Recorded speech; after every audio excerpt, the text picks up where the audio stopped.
வணக்கம். நாம் இன்று பார்க்கக்கூடிய வாசிப்பு கேண்டில் வேக்ஸ் ரீடிங். இந்த கேண்டில் வேக்ஸ் ரீடிங்ல நம்ம எதை பற்றி நான் வாசிப்பு பார்க்க போறோம் அப்படின்னா, இப்போ நீங்க இந்த வீடியோ பார்த்துருக்கீங்களா, உங்களுக்கு சில பேர் உங்க வாழ்க்கையில் வந்திருப்பாங்க. இந்த வந்தவங்க ஏன் நம்ம வாழ்க்கையில இவர்கள் வந்தார்கள் அப்படின்ற ஒரு கேள்வி இருக்கலாம். சரியா? அதை பற்றின வாசிப்பை தான் நம்ம இன்னைக்கு பார்க்க போறோம். இவர்கள் ஏன் வந்தார்கள் அப்படின்றதுக்கான ரெண்டு காரணங்கள் தான் இருக்கும்.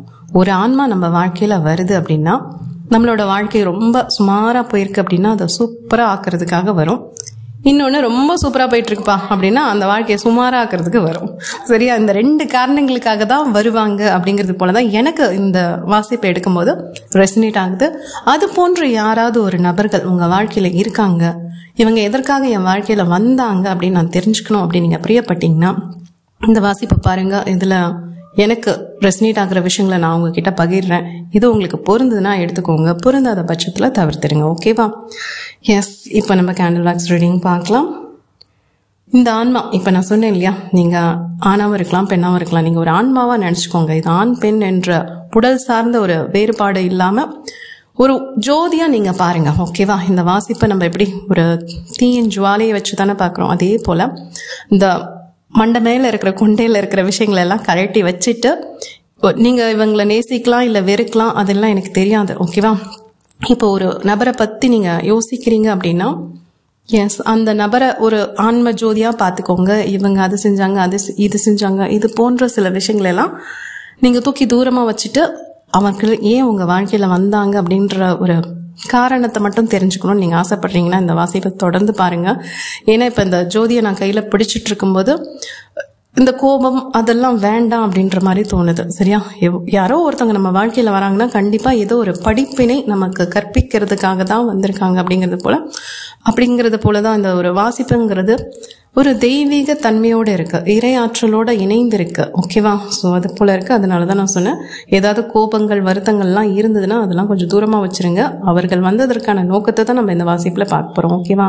ஸோ முதல்ல தெரிகிற விஷயங்கள், இவங்க உங்களோட முன் ஜென்மத்தை சார்ந்த நபர்களாக இருக்க வாய்ப்புகள் இருக்கலாம். அப்படிங்கிறது போல இதை படிக்கும்போது ரெசனேட் ஆகுது. இது எதுவாக இருக்கலாம் அப்படின்னா, ஒரு கண்ணியமான உறவா முன் ஜென்மத்தில் நீங்களும் அவங்களும் இணைஞ்சு இருந்திருப்பீங்க. ஸோ முன்ஜென்ம தொடர்பு அப்படின்னு நான் சொல்லியிருக்கேன் இல்லையா, இது எந்த வகையில் இருக்கலாம் அப்படின்னா, ஒரே கல்லூரியில் பயின்ற மாணவர்களாக இருக்க வாய்ப்புகள் உள்ளது.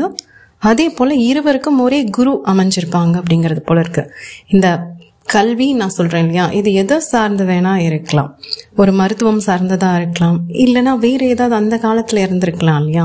ஸோ அது போல் இருக்கலாம். ஆனால் இப்போவும் பாருங்கள், இப்போ நீங்கள் இந்த நிகழ்காலத்தில் பார்த்துட்ருக்கீங்கல்ல, இது முன்ஜென்ம தொடர்பு இப்போ வரைக்கும் இருக்கிறதுக்கான ஒரு முடிச்சுன்னு சொல்லுவாங்க இல்லையா, அது நீங்கள் கூர்ந்து கவனிச்சிங்கன்னா தெரியும். இப்போ இந்த வாசிப்பை நீங்கள் பார்த்துட்ருக்கீங்கல்ல, இப்போ நீங்கள் ஒருத்தரை நினச்சி தானே இந்த வாசிப்பை பார்க்குறீங்க. உங்களுக்கும் உள்ள பிணைப்பு எப்படி இருக்கும் அப்படின்னு பார்த்தீங்கன்னா, இப்போவும் உங்கள் தொழிலும் அவங்க தொழிலும் ஒரே சார்ந்தது இருக்கும், ஒரே மாதிரி இருக்கும். அது எப்படின்னா, இங்கே வரதை வச்சு நான் சொல்கிறேன். இப்போ நான் மருத்துவம்னு சொன்னேன் இல்லையா, எஸ், அவங்க ஒரு அறுவை சிகிச்சை நிபுணராக இருக்காங்க அப்படின்னா நீங்கள் ஒரு சித்த மருத்துவராக இருப்பீங்க. இது நான் ஒரு உதாரணத்துக்கு சொல்கிறேன். சரியா? இதே மாதிரி இருக்கணுன்ற அவசியம் கிடையாது. அந்த மருத்துவம்ங்கிறதே நம்ம ஒரு மக்களோட நோயை குணப்படுத்துறது தான். ஓகே? ஸோ இது அறுவை சிகிச்சைனாலும் ஒரு குணப்படுத்துதல் தான், சித்த மருத்துவம்னாலும் ஒரு குணப்படுத்துதல் தான். இதை பார்க்க வேற வேற மாதிரி இருக்கும், ஆனால் செயல் ஒன்று. அதே போல தான் இப்போ நீங்கள் உங்களோட வேலை, உங்களுக்கு ரொம்ப பிடிச்ச, இப்போ பொருளாதாரத்துக்காக செய்யக்கூடிய வேலையை பற்றி நான் சொல்லலாம். உங்களோட ஆன்மா லயிச்சு உங்கள் மனசுக்கு பிடிச்ச வேலைன்னு நீங்கள் ஒன்று செஞ்சிட்ருப்பீங்கல்ல, அந்த வேலையும் இப்போ நீங்கள் மனசுக்குள்ளே நினச்சி ஒரு நபருக்காக இந்த வாசிப்பை பார்த்துட்ருக்கீங்க பார்த்தீங்களா, அவங்க செய்யக்கூடிய வேலையும் ஒரே போல் இருக்கும், ஒன்று போல் இருக்க வாய்ப்புகள் உண்டு. அப்படிங்கிறது போல தான் இந்த வாசிப்பில் வருது. ஓகேவா? ஸோ இது ஒரு கண்ணியமான நட்பாக இருக்கிறதுக்கு நிறைய வாய்ப்புகள் இருக்குது அப்படிங்கிறது போல இருக்குது. இருவரோட ரசனையும் ஒன்று போல இருக்கும். திறமை தான் இங்கே ஒரு சில மாறுபாடுகள் இருக்குது அப்படிங்கிறது போல இருக்குது. ஆமாம், அவங்களோட திறமை வேறு மாதிரி இருக்கும், அவங்களோட திறமை வேறு மாதிரி இருக்கும். ஆனால் ஒரு பிணைப்புங்கிறது, கண்ணுக்கு தெரியாத பிணைப்புங்கிறது இருந்துக்கிட்டே இருக்குது அப்படிங்கிறது போல இருக்குது. சரி, இவர்கள் உங்கள் வாழ்க்கையில் வருவதற்கான காரணம் தானே நம்ம பார்த்துட்ருக்கோம். ஆனால் இங்கே இந்த வாசிப்பில் எப்படி தெரியுது தெரியுமா, இவங்க உங்கள் வாழ்க்கையில் வர்றதுக்கான காரணமே நீங்கள் தான், நீங்கள் எழுதி வச்ச விஷயங்கள் தான், உங்களோட பதிவு தான் அப்படிங்கிறது போல இருக்கு. எஸ், இந்த நபர் தானாலாம் உங்கள் வாழ்க்கையில் வரல, நீங்கள் தான் ஏதோ ஒரு ஜென்மத்திலையோ ஏதோ ஒரு இடத்துலையோ ஒரு பதிவு போட்டிருக்கீங்க. இந்த மாதிரியான ஒரு நபர் என் வாழ்க்கையில் வரணும். இப்போ நம்ம சில திரைப்படங்களில் பார்ப்போம் இல்லையா, ரொம்ப ஒரு ஆழ்ந்த நட்பாக இருக்கலாம், ஏதோ ஒரு பாச பிணைப்பாக இருப்பாங்க. ஸோ அப்போ அவங்க ஒரு பேச்சு வாக்கில் சொல்லுவாங்கள்ல, அடுத்த ஜென்மத்திலையும் நான் எப்படியாவது உன்னை பார்க்கணும் அப்படின்னு சொல்லுவாங்க. இன்னும் சில பேர் ரொம்ப கோபமாக இருக்கும்போது என்ன சொல்லுவாங்க, இந்த ஒரு ஜென்மத்திலே போதும், அடுத்த ஜென்மத்திலலாம் நீ என் கண்ணிலே பற்றாது அப்படின்னு சொல்லுவாங்க இல்லையா. ஸோ ஏதோ ஒரு வார்த்தை அது பலித்தமாயிருக்கு. அதன் காரணமாக தான் இவங்க உங்கள் வாழ்க்கையிலேயே வந்திருக்காங்க. ஸோ இவங்க வருவதற்கான நோக்கமே நீங்கள் தான் அப்படிங்கிறது போல தான் இந்த வாசிப்பில் தெரியுது. ஓகேவா, சரி வந்துட்டுருக்காங்க. வந்து உங்கள் வாழ்க்கையில் என்ன ஒரு விஷயத்த கொடுத்துருக்காங்க அப்படின்னு பார்த்தீங்கன்னா, சில விஷயத்தின் மேலே நீங்கள் கொஞ்சம் பற்று அதிகமாக இருந்திருக்கீங்க அப்படிங்கிறது போல இருக்குது. இந்த பற்று நான் சொல்கிறேன் இல்லையா, சில பேர் வந்து அதிகமான கோபத்தை கொண்டு இருக்கலாம், இல்லை அதிகமான காயங்கள் சுமந்திருக்கலாம். இன்னும் சில பேர் காமம், அது மேலே ஆசைப்பட்டுலாம். இன்னும் சில பேர் பொருள் ஆசை. இது போல் ஏதோ ஒரு விதத்தில் ஒரு விஷயத்தில் நீங்கள் ரொம்ப ஆசைப்படுறீங்க, ரொம்ப பற்றோடு இருக்கீங்க அப்படின்னா அது அளவோடு இருக்கிற வரைக்கும் ரொம்ப அழகாக இருக்கும். எஸ், அந்த அழகு அப்படிங்கிறது கொஞ்சம் அதிகமாக ஆயிடுச்சுன்னா அது உங்கள் அமைதியை கெடுத்து விட்டுரும், பிரச்சனையை உங்களுக்கு அள்ளித்தரும். அது போல் ஏதோ ஒன்று இவங்க துண்டிக்கிறதுக்காக தான் உங்கள் வாழ்க்கையில் வந்திருக்காங்க. ஓகேவா, எந்த ஒரு சங்கிலியும் நீங்கள் எடுத்து மாட்டிக்க கூடாது, அதனால நீங்கள் கஷ்டப்படக்கூடாது. உங்களோட ஆன்மீக பாதையை நோக்கி உங்களோட பயணம் இருக்கணும். இப்போ இந்த நம்ம வாழ்ந்துட்டு இருக்க உலகத்தை தாண்டி இன்னொரு உலகம் இருக்கு இல்லையா, ஸோ அதற்கு உங்களை தயார்படுத்துவதற்காக வந்த ஒரு நபராக இவங்க இருக்க வாய்ப்புகள் மிக அதிகம் அப்படிங்கிறது போல இருக்கு.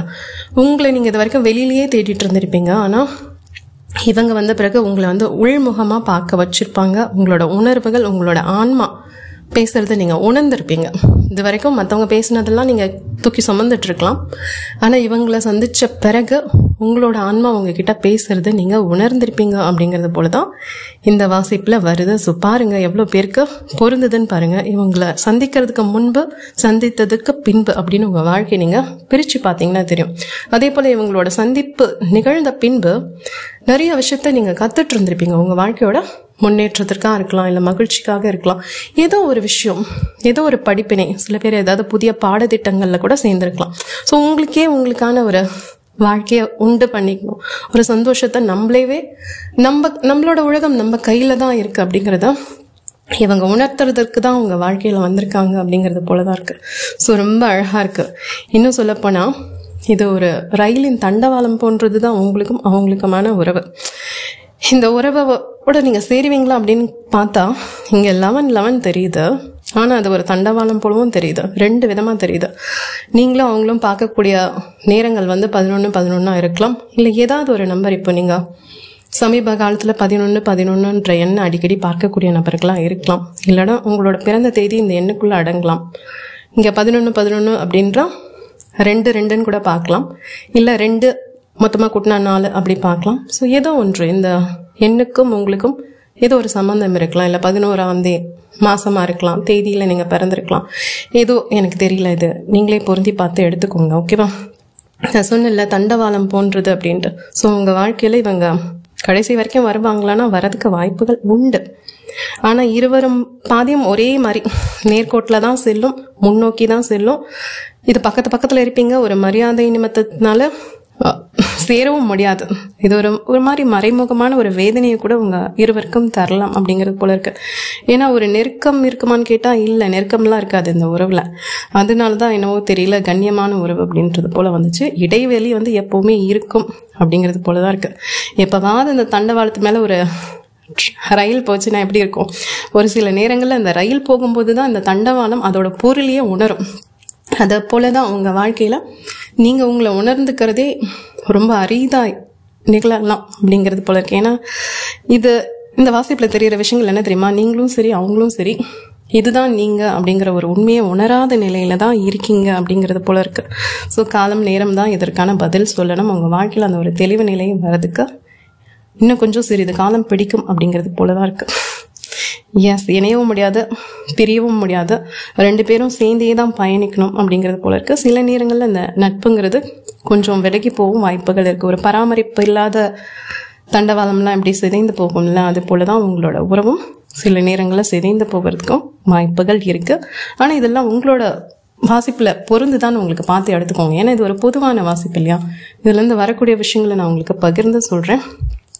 நம்ம பார்த்தோம் இல்லையா, முதல்ல பார்த்தோம் இவங்க உங்கள் வாழ்க்கையின் வர்றதுக்கான காரணம் என்னென்னா, ஆனால் இப்போது பிரபஞ்சம் கொடுக்கக்கூடிய விஷயங்கள் என்னென்னா, அவங்க உன் வாழ்க்கையில் வரவே இல்லை, நீ தான் அவங்க எஸ் நீங்கள் தான் அவங்கள உங்கள் வாழ்க்கையில் வரவே விட்டுருக்கீங்க, வர அனுமதிச்சிருக்கீங்க. வரதுக்கான முதல் காரணமே நீங்கள் தான் அப்படிங்கிறது போல இருக்கு. இன்னும் ஆழமாக சென்று பார்க்கும்போது இந்த வாசிப்பை நீங்கள் தான் அவங்கள தேடி போயிருப்பீங்க. உங்களுக்கு ஏதோ ஒரு பிரச்சனைகள் இருந்திருக்கும். இந்த பிரச்சனை வாயிலாக நீங்கள் அவங்களுக்கு ஒரு தீர்வுக்காக அவங்க கிட்ட போயிருக்கலாம். இது தொழில் சார்ந்து இருக்கலாம், இல்லைன்னா நீங்கள் இந்த ஜென்மத்திலையும் ஏதாவது ஒரு அலுவலகத்தில் ஒன்றாக பணிபுரியக்கூடிய நபர்களாக இருக்கலாம். ஸோ நீங்கள் அவங்கள தேடி போயிருக்கீங்க அப்படிங்கிறது போல இருக்குது. இல்லை அவங்களும் உங்களை தேடி வந்திருக்கலாம். பட் ஏதோ ஒரு பிரச்சனைக்கான ஒரு தீர்வை நோக்கி தான் முதல் சந்திப்பே உங்களுக்கு இல்லை இருந்திருக்கும். ஸோ முதல் சந்திப்பே பிரச்சனையை தீர்க்கிறது போல அப்படிங்கிறது போல தான் நம்ம பார்த்தோம். இந்த பிரச்சனைக்கான தீர்வை அவங்க சொல்லியிருப்பாங்கன்னு சொன்னேன் இல்லையா, அதோட வேலை முடிஞ்சதுடா அப்படின்னு விலகி இருக்கலாம். ஆனால் இந்த விலகல் அப்படிங்கிறது ஒரு நிரந்தரமாக இருக்காது. ஏதோ ஒரு காரணத்துக்காக மறுபடியும் நீங்களும் அவங்களும் சந்திச்சுக்கிறது போல இந்த பிரபஞ்சம் உங்களை 2 பேரையும் பார்க்க வச்சிருக்கலாம் அப்படிங்கிறது போல இருக்கு. சில பேரை நம்ம காரியம் இல்லாமல் மறுபடியும் பார்ப்போம், மறுபடியும் தொடர்பு கொள்வோம். நம்ம நினச்சிப்போம் இது அதுவா நிகழ்து அப்படின்ட்டு. இல்லை, இது எல்லாமே நிகழ்த்தப்படுது. அதன் காரணமே நீங்கள் தான் அப்படிங்கிறது போல தான் இந்த வாசிப்பில் வருது. ஓகேவா? ஸோ நீங்கள் இருவருமே ஒரே பாதையில் தான் பயணிக்கிறீங்க, ஒரே நோக்கத்தில் தான் இருக்கீங்க, ஒரே வேகத்தில் தான் பயணிச்சுட்டு இருக்கீங்க. ஓகே, ஒரு நெருக்கம் இருக்கான்னு கேட்டால் நெருக்கம் மனதளவில் இருக்கும், உடல் அளவில் இல்லை அப்படிங்கிறது போல இருக்குது. அதே போல் உணர்வுகள், இந்த உணர்வுகள்ங்கிறது 2 பேருமே ஒரு எல்லைக்கு வரைக்கும் தான் நீங்கள் பகிர்ந்துக்க முடியும். ரொம்ப அதிகமாகலாம் பகிர்ந்துக்க முடியாது, அதற்கான சாத்தியம் மிக குறைவு அப்படிங்கிறது போல தான் இந்த வாசிப்பில் வருது. சரியா? அதே போல் இங்கே ஒரு பூவின் தோற்றம் தெரியுது. இந்த பூ அப்படிங்கிறது நீங்கள் இருவரும் ஒரு பூங்காவில் பார்த்துருக்கலாம், இல்லை பூ இருக்கக்கூடிய இடத்துல தேவாலயங்கள், கோயில்கள், ஆலயம் சார்ந்த இடத்துல நீங்கள் பார்த்துருக்க வாய்ப்புகள் இருக்குது. அப்படின்னு பார்க்கலன்னா பார்க்கக்கூடிய இடங்களா இது இருக்கலாம் அப்படிங்கிறது போல இருக்குது. இப்போ நீங்கள் இது வரைக்கும் இவங்களை பார்த்ததே இல்லைன்னா வருங்காலத்தில் எங்கேயாவது பார்க்குறீங்க அப்படின்னா ஏதாவது ஒரு ஃபங்க்ஷனில் நிறைய மலர்கள் இருக்கக்கூடிய இடத்துல நீங்கள் பார்க்க நேரிடலாம். அப்படி இல்லை அப்படின்னா இவங்களோட பேரோ உங்களோட பேரோ ஒரு பூவின் பெயரை கொண்டு இருக்கலாம், இந்த இயற்கையின் பெயரை கொண்டு இருக்கலாம். இவங்களை நீங்கள் இன்னும் பார்க்கல, இவங்களை உங்களுக்கு பொருந்துதான் இந்த வாசிப்பை பாருங்க. ஓகேவா? நான் அதுக்கு தான் மறுபடியும் சொல்கிறேன். ஏன்னா பொருந்தாத ஒன்று நீங்கள் பார்த்துட்டு இது ஒரு கவிதை மாதிரி இருக்கே, இது நல்லா இருக்கே அப்படிங்கிறதுக்காகலாம் நம்ம எதையுமே போட்டு திணிச்சிக்க முடியாது. நம்ம வாழ்க்கையில் எது நடக்குதோ, எது நிகழ்ந்ததோ, எது நம்ம கிட்ட இருக்கோ அதை வச்சு தான் இந்த வாசிப்பை உங்களோட தான் இல்லையான்னு பார்க்கணும். சப்போஸ் இது உங்களோடது இல்லைன்னா இதை முற்றிலுமாக தவிர்த்துடுங்க, ஸ்கிப் பண்ணிடுங்க, இதை அப்படியே விட்டுட்டு ஓடிடுங்க. ஓகேவா? சரி, இது உங்களுக்கு சில விஷயங்கள் பொருந்ததுன்னா அது பொருந்தி பார்த்து எடுத்துக்கோங்க. ஓகே, நான் மலர்னு சொன்னேன் இல்லையா, இது மலர் தாமரை பூ மாதிரி தான் தெரியுது. ஸோ இந்த தாமரை பூ அந்த பெயர் கொண்ட நபர்களாக இருப்பாங்க, இல்லைன்னா சில தெய்வங்கள் தாமரை பூ மேலே உட்காந்துட்டு இருப்பாங்க இல்லையா, அது போல உங்களோட பேரோ இல்லை அவர்களுடைய பேரோ இருக்க வாய்ப்புகள் இருக்கு அப்படிங்கிறது போல இருக்கு. ஸோ இவங்க உங்கள் வாழ்க்கைன்னு வந்ததற்கான நோக்கத்தையும் பார்த்துட்டோம், அவங்க ஏன் வந்திருக்காங்க அப்படின்னு பார்த்தோம், யாரால வந்திருக்காங்கன்னு பார்த்துட்டோம். ஸோ எல்லாமே உங்களோட பதிவின் பேரில் தான் இந்த மாதிரியான ஒரு நபர்கள் உங்கள் வாழ்க்கையில் இருக்காங்க. ஸோ இவங்க எந்த விதத்துலையும் உங்களுக்கு ஒரு தீமை கொடுக்கக்கூடிய ஆற்றல் இவங்க கிட்ட இல்லை. சரியா? ஸோ அழகாக இருக்கு இந்த வாசிப்பு. இது போன்ற ஒரு நபர் இருக்காங்கன்னா அவங்கள ஒரு அன்போடு பார்த்துக்கோங்க அப்படின்னு தான் சொல்ல முடியும். ஏன்னா இது சில நேரங்களில் நம்ம ரொம்ப ஆழமாக பார்க்கும்போது ரொம்ப அனிச்சை மலர் போன்று ரொம்ப அரிதாக கிடைக்கக்கூடிய ஒரு நபர்களாகவும் இருப்பாங்க. நீங்களும் சரி அவங்களும் சரி ரொம்ப ரொம்ப அரிது. எந்த வித எதிர்பார்ப்புமே இல்லாமல் ஒரு நட்போ ஒரு காதலோ ஒரு அன்போ கிடைக்குதுன்னா அதை பெறுவதற்கு நமக்கு அந்த ஒரு தெளிவு இருக்கணும். இல்லை சில நேரங்களில் இல்லை அப்படின்னா இவங்க நம்ம வாழ்க்கையை விட்டு போகிறதுக்கும் வாய்ப்புகள் இருக்குது. அனிச்சை மலர் போன்றுன்னு சொன்னேன் இல்லையா, ஸோ அது போல் இருப்பாங்க. சில நேரங்களில் தொட்டாச்சு நீங்கள் போலவும் இருக்க வாய்ப்புகள் இருக்குது. நீங்கள் இதை எவ்வளோ அழகாக பேணி பாதுகாத்து வச்சுக்கிறீங்களோ இந்த நட்பையோ காதலையோ அது உங்கள் வாழ்க்கையில் நீடிச்சு இருக்கும். நான் முன்னாடி சொன்னது போல தான், ரொம்ப பக்கத்துலேயும் போக முடியாது, ரொம்ப தொலைவிலையும் வச்சுக்க முடியாது. இவங்களோட ஒரு விஷயம், உங்கள் ஆற்றல், இவங்களோட ஆற்றலும் சரி உங்களோட ஆற்றலும் சரி இணைந்து இருக்கும்போது உங்களோட வேலை சார்ந்தோ இல்லைன்னா உங்களோட குடும்பம் சார்ந்தோ உங்களோட ஆரோக்கியம் சார்ந்தோ ரொம்ப அழகாக இருக்கும். நீங்கள் இவங்களை தொலைச்சிட்டு உங்கள் வாழ்க்கையில் நீங்கள் இருக்கீங்க அப்படின்னா சில நேரங்களில் சில தடைகள் உங்கள் வாழ்க்கையில் வரலாம் அப்படிங்கிறது போல் அது ரெசனேட் ஆகுது. ஆனால் பார்த்துக்கோங்க, ஏன்னா இது எல்லாமே கணிப்பு. ஓகேவா? ஸோ இப்போ நம்ம எல்லாமே ப்ரெடிக்ஷன்ஸ் தான். இது ஒரு கணிப்பு, இது ஒரு வாசிப்பு, இது எல்லாமே உங்கள் மனசில் வச்சு இது நமக்கு எப்படி இந்த நிஜ உலகத்தில் எப்படி பொருந்ததுன்னு பார்த்து எடுத்துக்கோங்க. எந்த வித குழப்பங்களும் தேவையில்லை. ஓகே, பொருந்தலைன்னா விட்டுருங்க. நீங்களே வலுக்கட்டாயமாக உங்கள் வாழ்க்கையோட பொருத்தி பார்த்துக்காதீங்க, ஓகேவா? ஏன்னா மனசுங்கிறது ரொம்ப ரொம்ப மென்மையானது. அது நிறைய நல்ல விஷயங்களுக்கு ஆசைப்படும். சில நேரங்கள்லாம் பார்க்கறது கேட்கறதுக்கு எல்லாத்துக்கும் ஆசைப்படும். ஆனால் நிஜம் என்னவோ அதை தான் நம்ம எடுத்துக்கணும். நிஜம் இல்லைன்னா நம்ம அதை அப்படியே விட்டுட்டு வந்துடணும், ஓகேவா? ஓகே, தேங்க்யூ, பாய்.